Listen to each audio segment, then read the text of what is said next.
The trash company forgot to pick you up.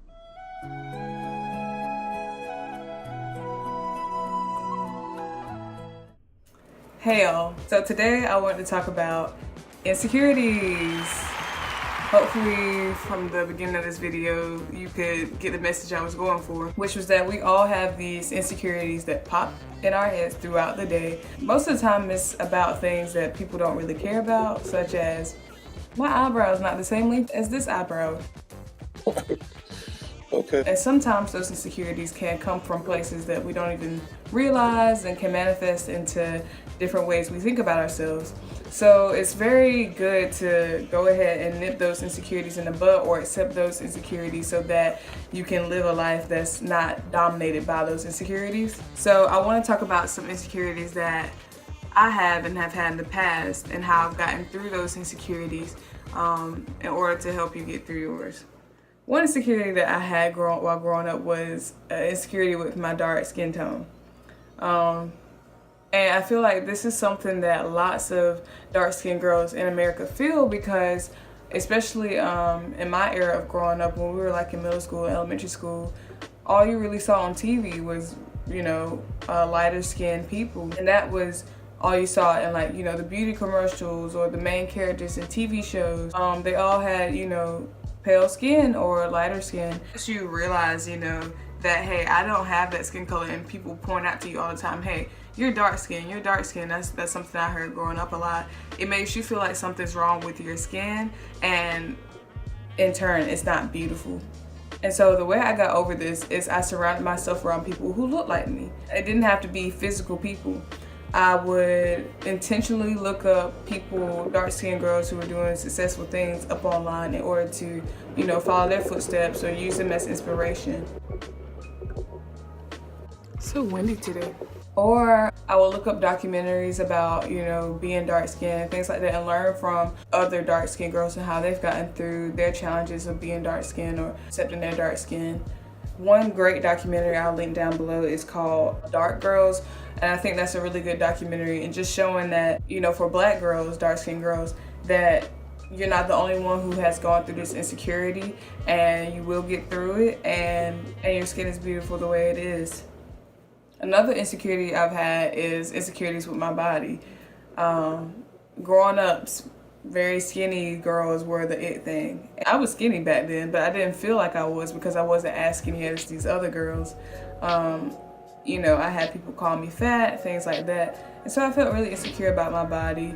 Luckily, it didn't manifest into any eating disorders or anything like that, but I did, still have those insecurities. You could obviously see that I had these insecurities in my body language. I would often seclude myself in, hide my stomach whenever I was at my desk. Just different things I would do. You could see that I was very insecure about, my body. And to be honest, I still have some insecurities about my body. I'm not as in shape as I want to be. I know I'm not unhealthily obese or unhealthily skinny, but I'm just not as fit as I want to be. And so sometimes I feel awkward in certain pieces of clothing. One way I feel like to combat this is to understand that you're your biggest critic. So I look at pictures of myself when I was criticizing myself for being too big back then, and I see that's the skinny that I sometimes want to be now. It's like I'm just never satisfied, but I'm perfect the way I am. I'm perfectly fine the way I am. I'm healthy. I'm physically able. So you have to remind yourself of that. Sometimes it's all in your head and it's not really a reflection of your health or anything like that. You just want it because that's human nature. You just want something different. You want something better, something that you don't have. And that's great to some extent, but don't beat yourself up about not being at a place that you want to be, because you'll probably look back years later and be like, hey, I was actually perfectly fine then. Another thing that helped is watching Scola Dondo. I've watched her since early high school for years, before she got hypothyroidism, but she still is continuing to inspire me to this day. We're both Zimbabwean, well, I'm half Zimbabwean, but still.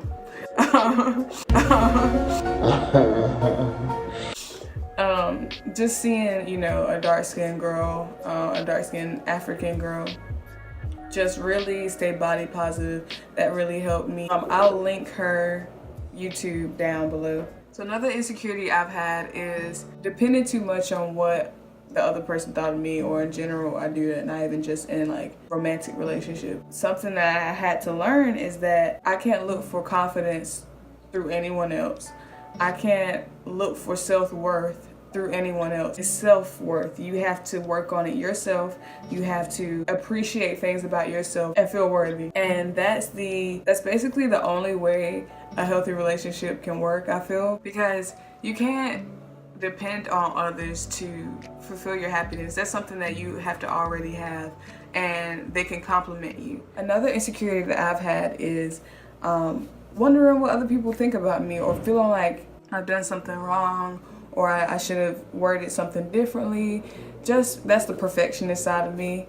And something that I've done to get through that is to calm myself down and realize I'm probably the only person thinking about the interaction. If you know you did wrong, you know you did wrong. But if you're just saying, oh, I should have worded this differently, I should have done this differently, you might be overthinking it, because it's just small stuff that nobody really thinks about. In order to combat that, I say work on accepting yourself. I said in the previous video, accept your weirdness. Know yourself enough to know that your intentions weren't bad if you said something in a weird way, and forgive yourself. And if you do that, that's how you get over those thoughts and those insecurities that you may have about interacting with other people.